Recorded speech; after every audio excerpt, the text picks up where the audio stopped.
Subscribe to our channel by clicking the subscribe button. Click the bell button and enjoy the latest uploads from our channel. Now student, अब question 2 की तरफ चलते हैं. Question 2 is write the contrapositive and the converse of the following state. यहाँ पर कुछ statement दिए हुए, इनका contrapositive as well as converse लिख. So the first one is if x is a prime number then x is odd. अगर x prime number है, x क्या होगा? odd. अब इसका पहले मैं contrapositive लिख देता हूं.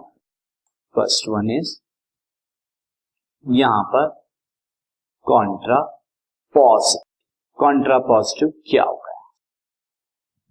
contrapositive के लिए मैं जो बाद वाला सेक्शन है उसे मैं पहले लिख देता हूं और उसको भी कन्वर्स है.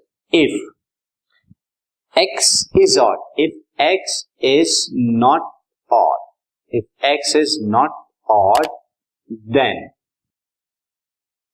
x is not prime. तो x क्या होगा? इसका नेगेटिव भी लिखेंगे, again negation. x is not prime. तो दोनों कंपोनेंट का मैंने यहाँ पे नेगेशन करके लिख दिया कॉन्ट्रापोजिटिव. अब इसका कन्वर्स क्या हो जाएगा? तो कन्वर्स विल बी, कन्वर्स के लिए अगेन मैं यहां पर नॉट हटा दूंगा. If x is a odd, if x is odd, then x is prime.